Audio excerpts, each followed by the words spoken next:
ditemukan obatnya, vaksinnya belum ditemukan. Cara satu-satunya mencegah penularannya. Protokol kesehatan adalah cara untuk mencegah penularan dari para COVID. Saya sekali lagi mengucapkan terima kasih kepada Masyarakat Islam, dari dan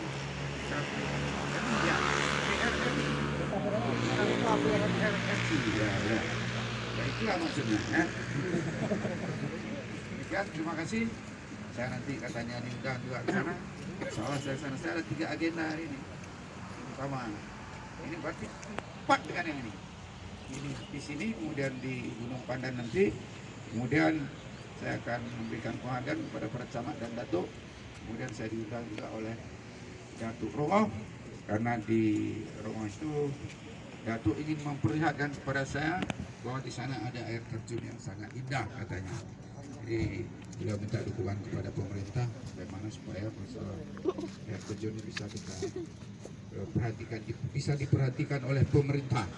Nah, beliau mengundang saya hari ini dan artinya hari ini pun kegiatan kita.